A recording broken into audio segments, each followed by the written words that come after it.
All right, we're back. Hey, brother. Hey, Al. Welcome, everyone, back to another episode of Siblings in Crime. I'm Allie Rossell. And I'm Blake Murphy. And just as it sounds, we are siblings who love true crime. Yes, love it. Yes. And if you haven't yet, please like, subscribe. We are Siblings in Crime Pod on all platforms. So, Yep. means the world to us. We're starting to grow a little bit. Whoop, whoop. Not really, but a little bit. This is episode 33. Yeah. So, I mean, that means there's been 33 weeks this year, basically. So, we've been crushing it with at least consistency. Yeah, that's the goal. So, stoked about that.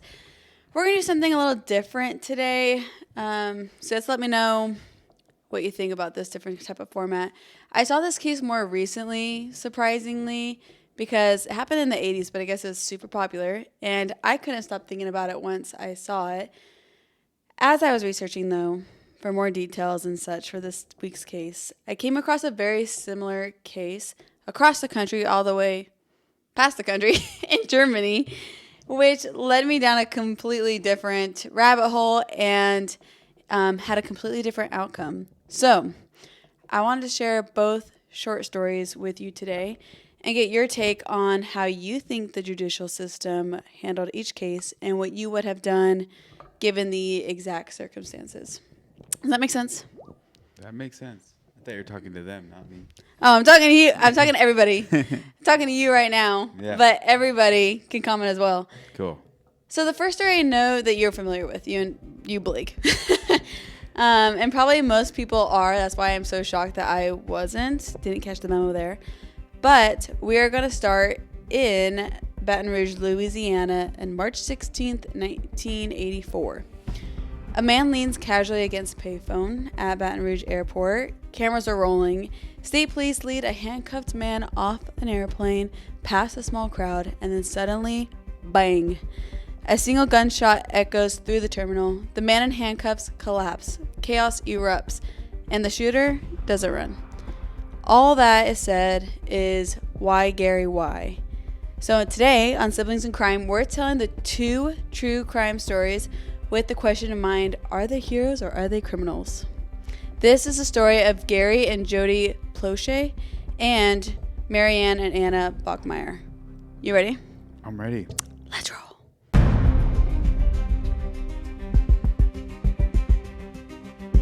In February 1984, 11-year-old Jody Plauché was in middle school when the flyers were passed around promoting a new place to sign up for a 10-lesson karate class, I guess.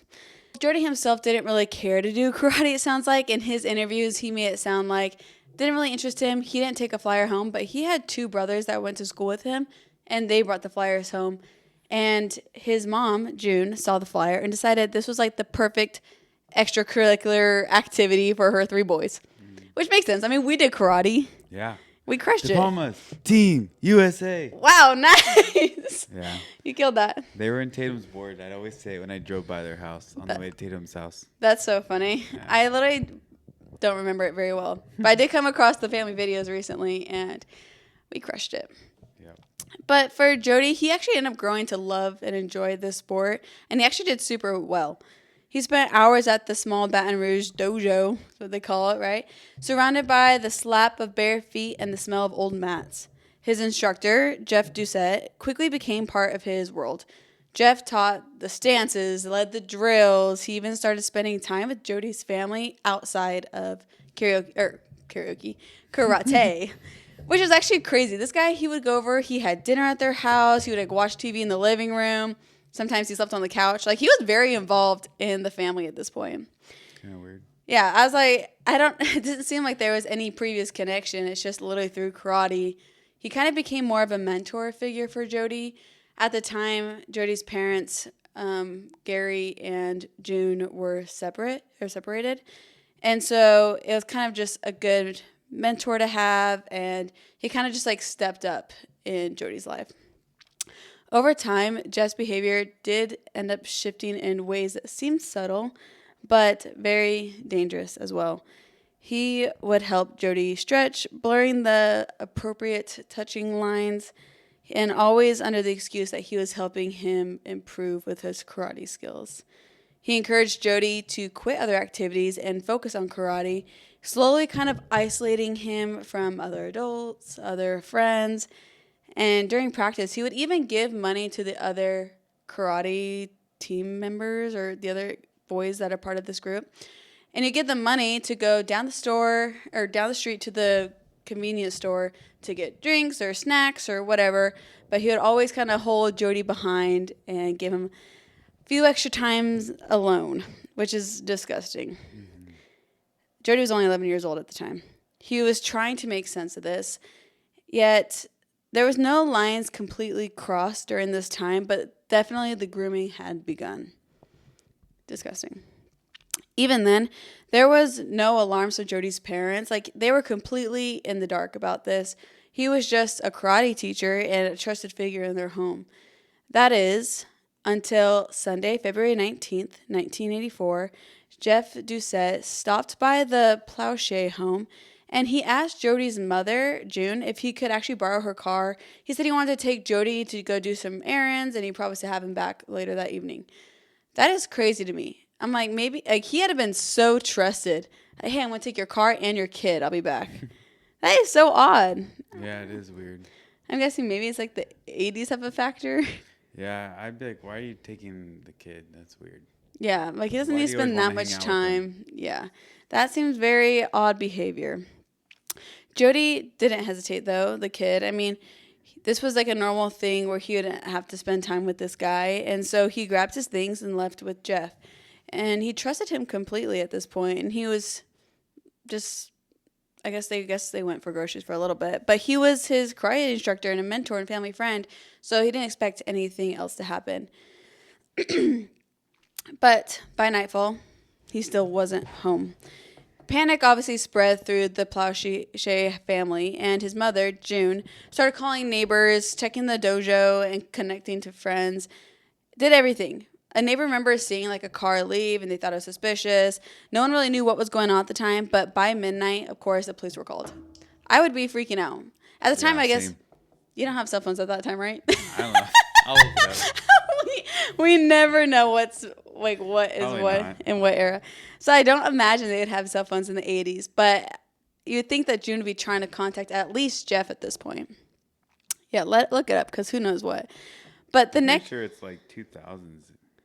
Yeah, like, but I thought there was like phones in cars at the time or something. I remember it was like a landline for a car, I thought. It says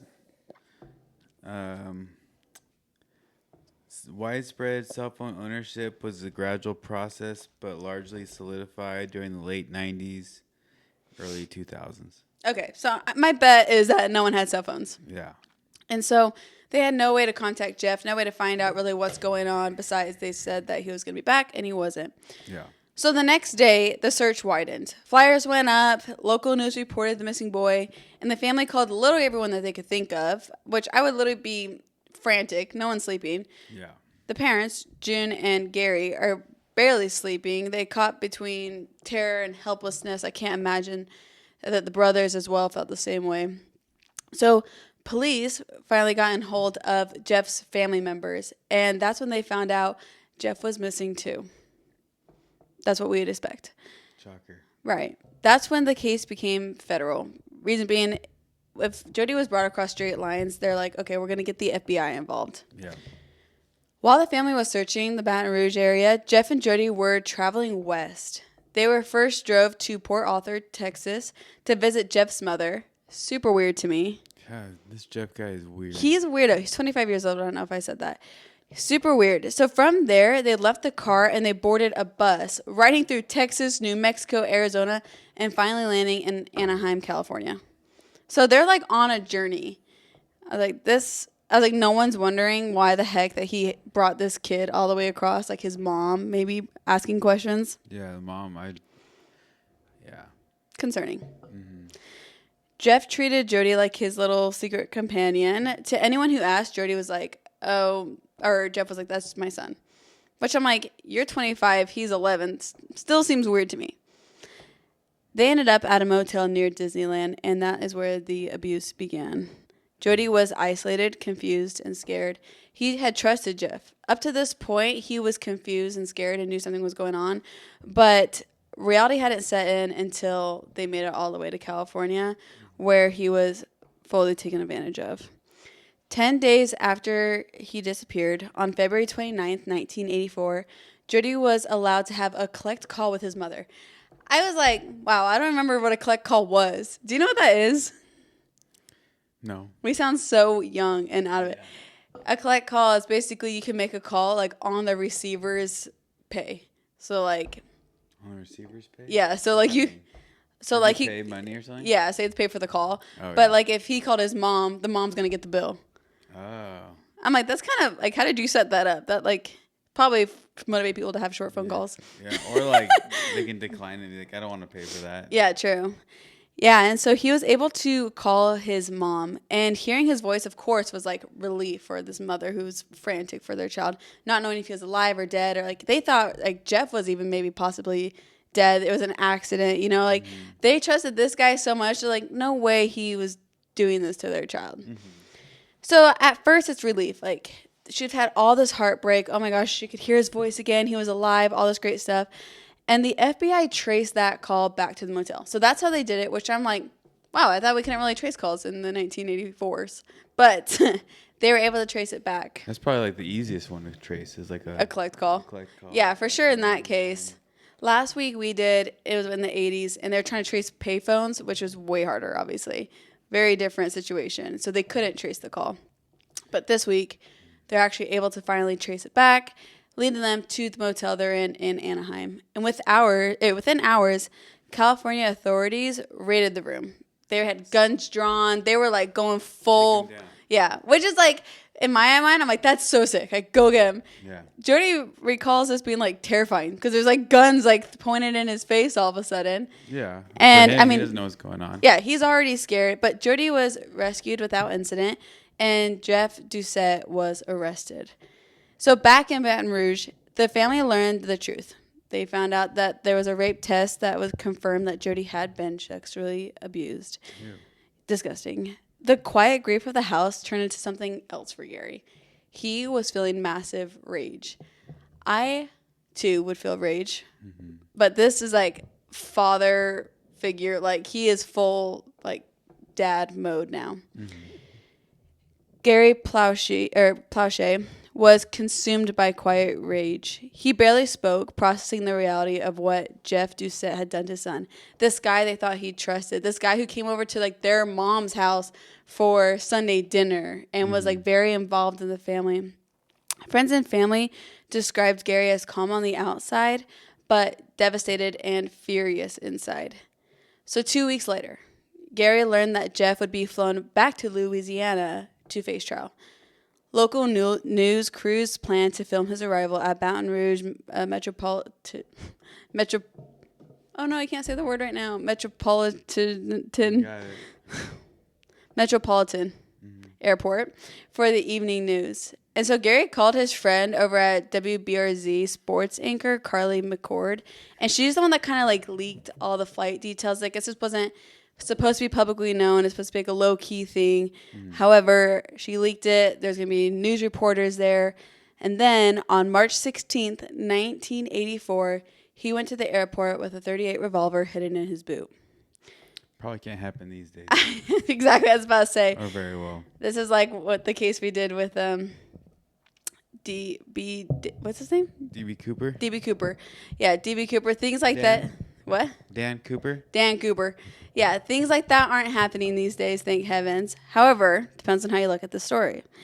So he stood at a row of payphones, pretending to talk on the phone with another friend. As the police escorted Jeff through the terminal, Gary whispered into the receiver, "You're about to hear a shot." Moments later, bang. A single bullet to the head. Jeff Doucette collapsed instantly. Gary dropped the phone as officers swarmed him, the camera catching the entire scene on live television. Yeah.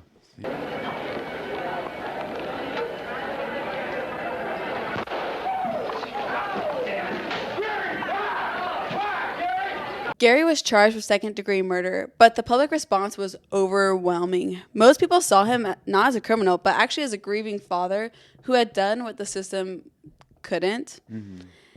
In 1985, Gary pled no contest to manslaughter, and he received a 7-year suspended sentence, 5 years probation, and 300 hours of community service. Do you know what suspended sentence is? No. I feel like I hadn't really heard that until this case. Mm-hmm. I guess what it means is like a judge delays the punishment for a crime, often like jail time, and instead allows the defendant to remain in the community under certain conditions. But if he ever like reoffends, then he can be charged for like the original thing. Like his sentence can come back. For right now? Yeah, so he's chilling. He's like basically just paroled. And they're like, if you act out, if you do anything else, then you can now be sentenced. Mm. So it's kind of interesting. It's like, I'm not going to sentence you now, but I'm going to put it on hold in case you do something else stupid. Yeah. Along with like the probation, the 300 hours of community service. So he actually never went to prison. Kind of crazy. Mm-hmm. At the time of the shooting, 11-year-old Jody Plauché actually didn't celebrate that. He didn't feel relief. In fact, he was actually angry at his dad. Yeah. Kind of interesting behavior. He later said that he didn't want Jeff dead. He just wanted him to stop. Jody was already trying to process the trauma of being kidnapped and abused, and now the pain was tangled with like confusion and guilt and the weight of public attention. And for years, he actually wrestled with the fact that his father's action, while wildly celebrated actually, had made healing even more complicated in his opinion. But as he grew older, he came to understand the depth of his father's rage and despair, and his perspective kind of changed. So eventually he forgave his dad. And in, I guess, one quiet moment, Jody looked at his father and simply said, "I understand why you did it, and I love you." And that's really all they ever talked about it. Like, they had never really, according to Jody, ever really sat down and fully ever discussed what had happened. And he just made it very clear that he never wanted a killer for her father. He just wanted his dad. So that is a very interesting perspective. Mm-hmm. But also, he was very young at the time, and that had been a very confusing time.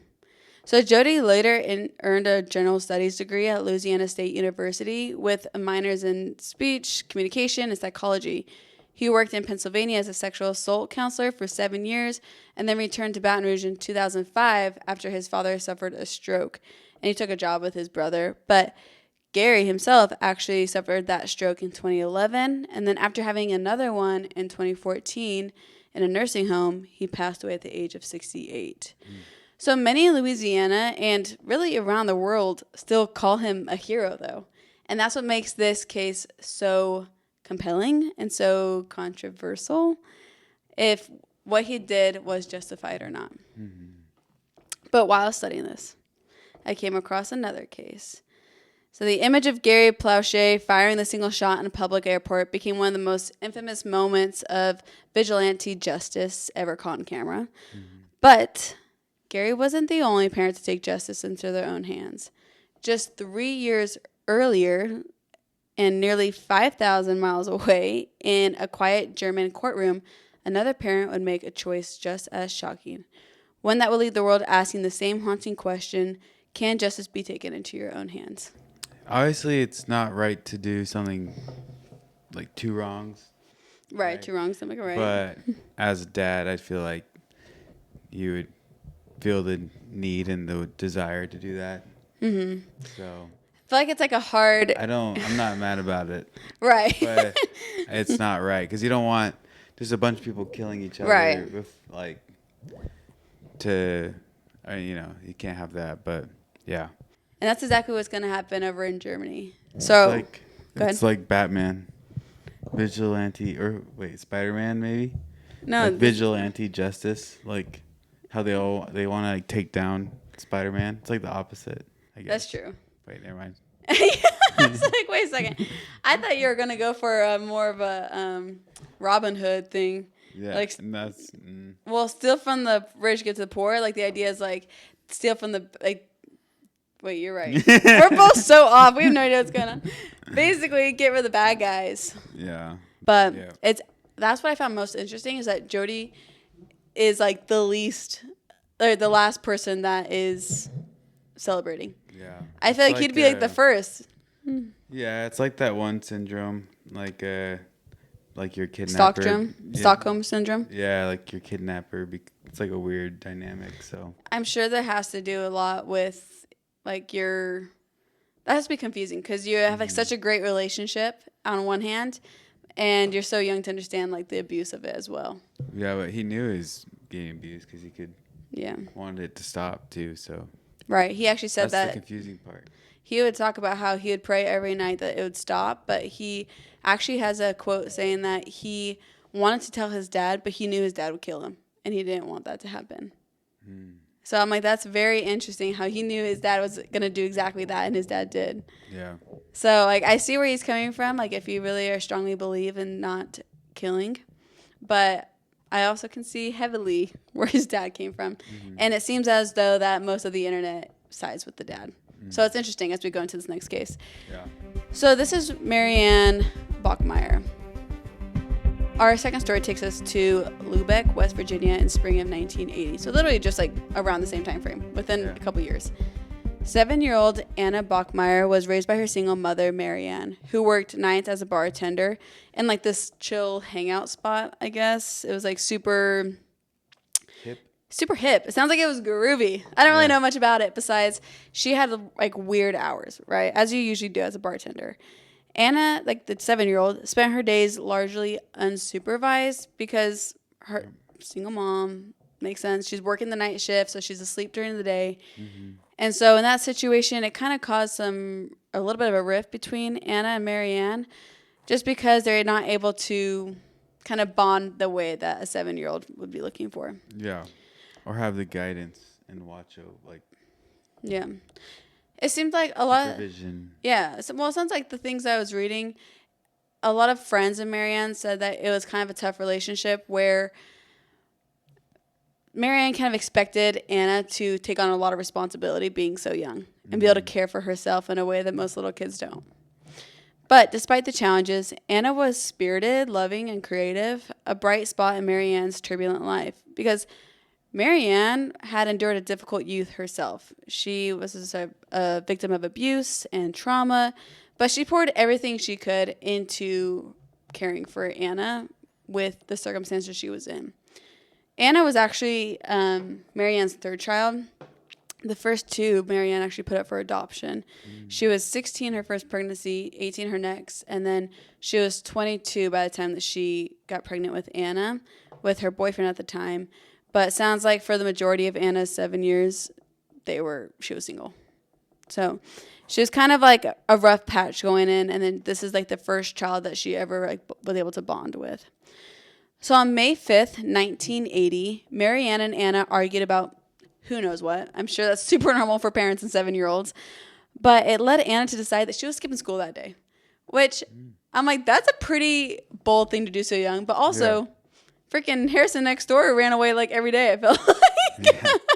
I feel like it's not super uncommon for kids to just like, I'm running away. Yeah. Well, they normally don't go very far. I know. I think Harrison got to like the gas station down the street is the furthest. Yeah. Yeah, that's true. So she seems like she kind of has the personality to be a little independent. The fact that she decided she wasn't going and she just didn't and wandered off on her own kind of shows a little bit of her personality as well. Yeah, strong-willed. Very much so, sounds like. So Anna left home to wander off on her own, like we said, and she walked from her apartment in Lubeck, Old Town, to visit a friend, supposedly, but the friend wasn't home. I suspect the friend was at school, if I had to guess. But instead, Anna crossed paths with Klaus Grabowski, who was a 35-year-old neighbor who was often seen with his cat, and so she asked to play with his cat, and Grabowski agreed. Anna, of course, being 7 years old, entered his home willingly, unaware that Klaus was, in fact, a registered sex offender and pedophile. The worst situation possible. Marianne initially assumed Anna would be back. I'm guessing it wasn't far off her personality to do something like this. Like, she didn't seem worried at first, I should say. Like kids these days, you know? Yeah. Until it was becoming evening time, and that's when she was starting to really get worried. When evening came around and Anna remained missing, Marianne panicked, and she searched the neighborhood, called friends, and finally reported her daughter missing to the police. Surprisingly, this is like a different type of case where we're usually doing cases that have been cold for like 30 years. This was open and shut immediately. Doesn't happen very often. Because By the next day, the detectives learned that Grabowski had confessed to his fiancée, telling her that he had killed Anna Jeez. and strangled her with one of his fiancée's tights. Wow. Horrible. Yeah. Disturbing. And the fiancée immediately alerted authorities, which, good. I hope she broke up with him immediately as well. Mm-hmm. She actually stated that her, the offender, was, when he told her this, he said that he told me he'd killed her and he wanted to go to the police. So it sounds like he had remorse and guilt of some sort. And of course, police are going to follow that up. They're like, okay, this seems exactly like who our guy is. So they go to Grabowski's home. And what they found instead is a handwritten note on the table explaining that he'd be waiting in an evening pub down the street. I think it's called I'm Altenzoll. Could have butchered that. I'm not German. However, he said he's going to be down at the pub and he'll be ready to talk when they come find him. So authorities, of course, stalk out the location. And once he starts rolling in, they grab him and they arrest him right away. He thought they were just going to talk? Yeah, I know. I was like, okay, so that does nothing for him. That was what I was shocked about, is that he was so willing to give himself up so quickly. And I assume he knew that they weren't just going to sit around and discuss. Maybe he was trying to lighten the load for himself. Yeah, he made it sound like he thought they were just wanting some clues or something. Yeah. Hey, I'll be a witness. Yeah. Yeah. And so they're like, okay, maybe he didn't know that his fiancée had immediately gone to authorities. But then why would you have just written a note out and expect them to go barge into your house? So he seemed casual about it. However, he got snapped up right away. During police questioning, Grabowski admitted to killing Anna, but denied any sexual abuse. He claimed that Anna had tried to blackmail him, threatening to accuse him of molestation unless he gave her money.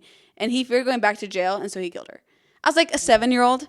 You're scared that a 7-year-old is going to be blackmailing you? I mean, seems like a very independent young little lady, but... Why would she think of that? Yeah, why would she think of that? Pull that out of nowhere when... The reason she even went into your house because she wanted to pet a cat. That seems like very different behavior than what he is illustrating this little girl to be. Yeah. Seems weird. In the confession, Grabowski told his fiancée he confessed to not only the fact that he had strangled Anna using one of those tights, but also that he had placed her body in a cardboard box and hid the box in a nearby canal embankment. Jeez. Because of that... Based directly on Grabowski's confession, police were able to locate Anna's body in the exact spot he had described. The box was found near a river in Lubeck, partially buried and carefully placed. So if the confession wasn't enough, he tells them exactly where she's at, and they're able to locate the body in the next day. So this is all almost in a 24-hour period. Very quick. Grabowski was charged with murder. The trial began in 1981 at the district court in Lubeck. Marianne sat in the courtroom each day watching the man accused of killing her daughter. The public courtroom included local citizens, press, and the victim's family.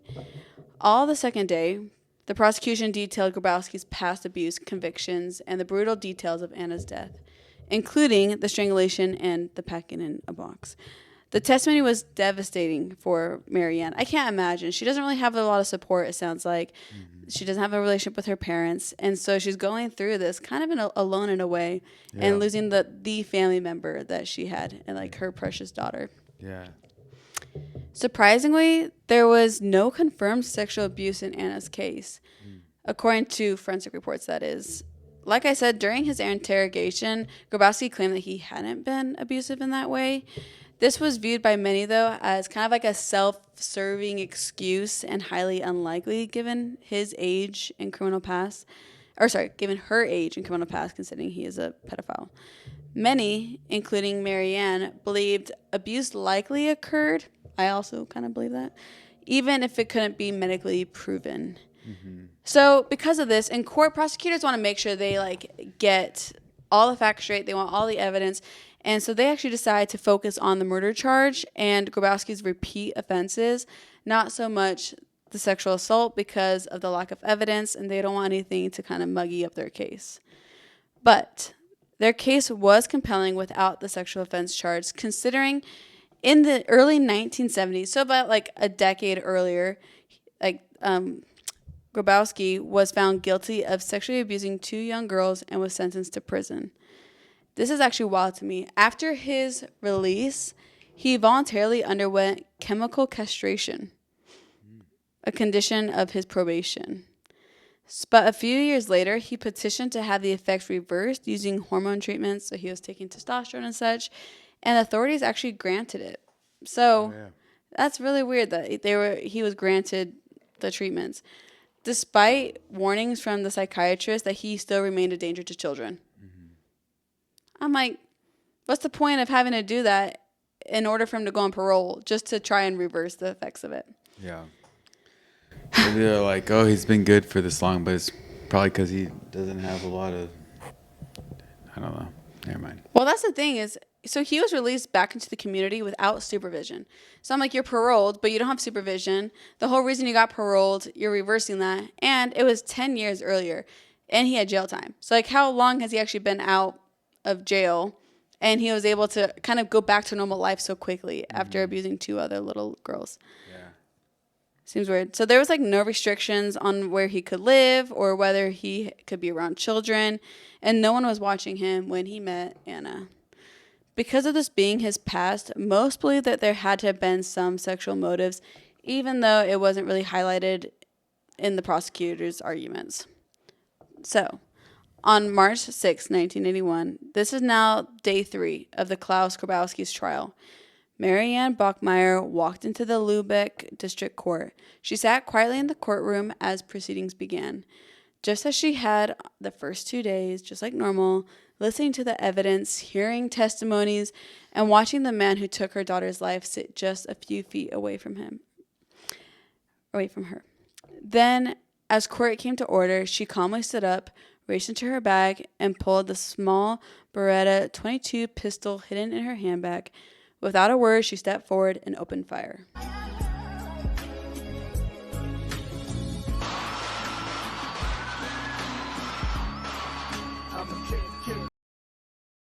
Yeah. But we know that's not going to happen these days again. Like, times have changed so much since the 80s. Yeah. But she shot 7 times, hitting Grabowski in the back. He collapsed and instantly died at the scene. So chaos erupted in the courtroom. Some witnesses screamed. I'd be screaming probably. I'm like, where's that coming from? Like, I would too. Hit the deck. Like, you have no idea what's going on. Court officers rushed to detain her, but Marianne didn't resist. She just handed over the weapon, just like Gary did in our first story, and allowed herself to be arrested on the spot. The entire courtroom had just witnessed a grieving mother end the life of her child's killer. As officers escorted Marianne Bachmeier out of the room, the world outside erupted in debate. News of the shooting spread rapidly across West Germany, and soon headlines around the world were asking the same question. Was this justice or vengeance? Public opinion was deeply divided, way more so than the United States. You see the Germans talk about it in their like newsletters and stuff. Very highly controversial. If you go on Gary's story, every comment on every post is hero, dad of the year, all that stuff. So it's kind of, it makes you wonder how these cases turned out, if that was a factor. Many viewed Marianne as a grieving mother pushed to the brink who had watched the justice system repeatedly fail to protect children from predators like Klaus.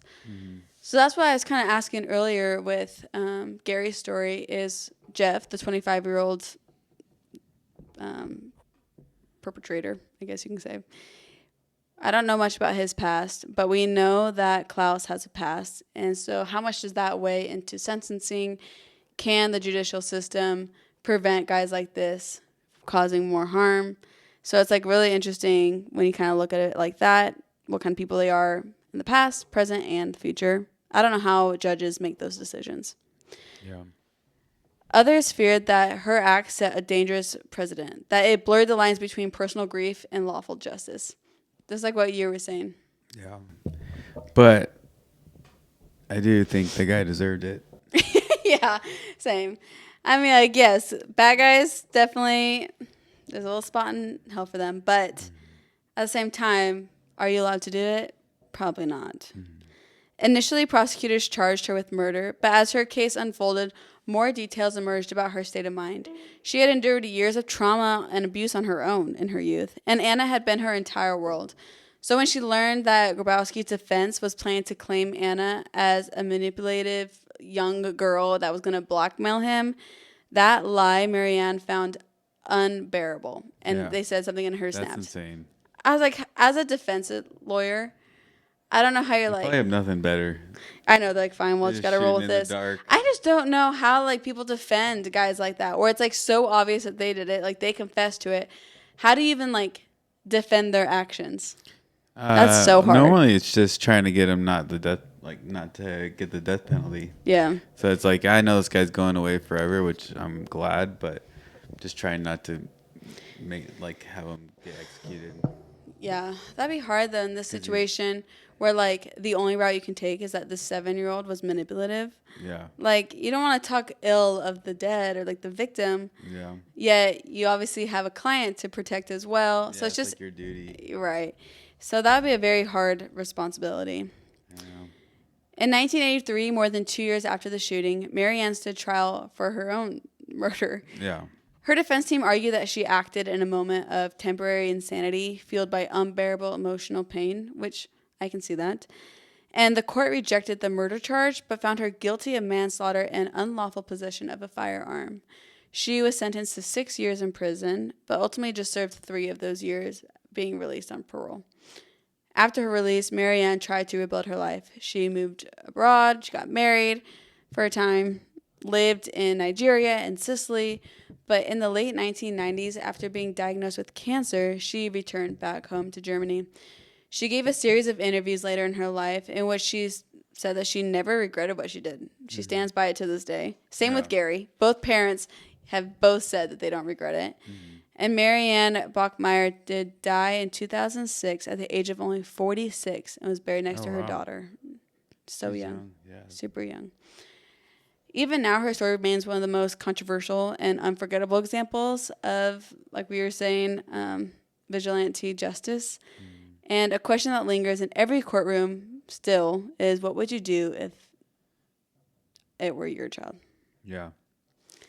I don't know what I'd do. In both cases, like there's like some striking similarities, obviously. A parent devastated by their child's abuse or murder takes justice into their own hands. Both killings were public and on video and shocked the world. But then the outcomes were so different. Gary walked free with a suspended sentence, like we mentioned, while Marianne had a sentence of 6 years, but only served 3 of them. Yeah, but that's not that much. I mean, jail time sucks. Yeah. I mean, it's not like an actual, like when you see like murder and manslaughter, usually it is for a lot longer period of time, you think. Murder, yeah. Manslaughter, I don't know.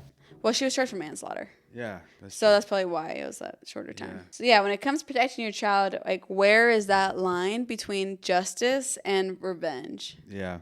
Yeah. Okay, well, when we started this, but I know, neither do I. I would say when we started this, I told you that I'm going to be asking you these questions because it's a very controversial case. Yeah. Both of them. I completely understand why they did that, and I'm not mad about it, but. Do you feel like one case feels more morally justified to you than the other? Maybe the murder one, but. I can see that. So like that it makes more sense that she would have killed the abuser? Yeah, a little bit, but I still see why parents would want to do that. Right, but I mean, like, what about their sentencing? Do you agree with the way that both cases were handled? I don't know. I mean, I guess I don't know. I just think that you don't want a bunch of people just killing someone every time they're in court. And taking it out on the accused, but it's also, you understand when the parent does it. So, an interesting thing that kept getting brought up as I was researching was like, how much does public sympathy influence judges' decisions? One thing that was mentioned is that in Gary's case, Jody and Gary, there was like so much public cry for not charging Gary. Mm-hmm. Like everyone was sympathizing with Gary's situation, Jody's, and everyone was not wanting him charged. Everyone's calling him a hero, and it's curious to see like if it wasn't videotaped, if it wasn't viral, like would that have any effect of how or what he was sentenced or not sentenced to? Yeah, I don't know. I mean, I'm guessing that most people feel the same way about both, but it's just hard because of the consequences that could come out of like not punishing someone that's killed someone. Mm-hmm.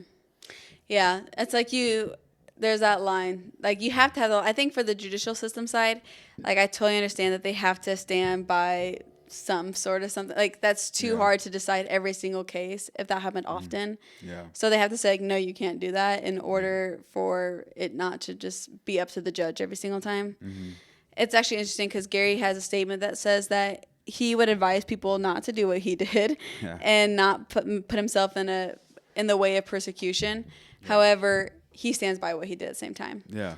Also, him and his wife were separate at the time, and when he was getting held, she went and visited him and was like, "You know, you're going to hell, right?" And he's like, "Yeah." So, like, he did not care. He was all for it. And actually, since then, it seems like it kind of rekindled their relationship, and it's actually something that really helped Jody heal.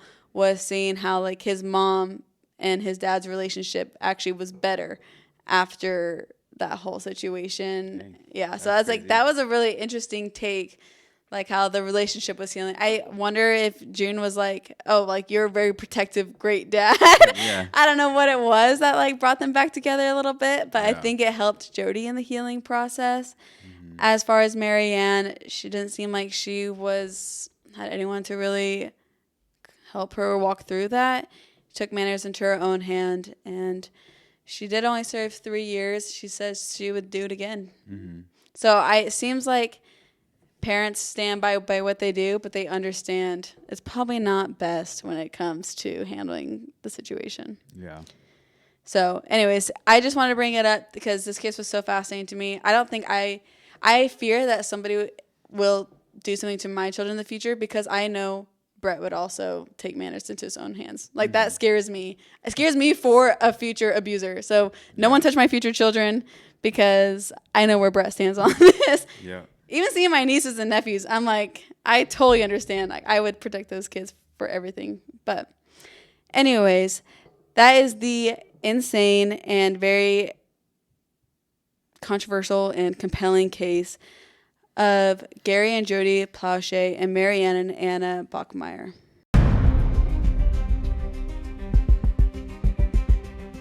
Very nice. Anyways, just a little bit of a different case comparing the two and the different results of the two. But do you have any true crime news for us today? Yeah. We need to get you a little jingle. True crime news. Yeah, that'd be great. We gotta start searching. Look for it. Okay. So in the true crime news found on truecrimenews.com, we have a Florida woman who allegedly posed as a nurse and treated over 4,400 patients without a license. What the heck? Yep. Was she on the payroll or something? Probably. Like, what was the motive for that? Probably just needed a job. That is crazy. I know.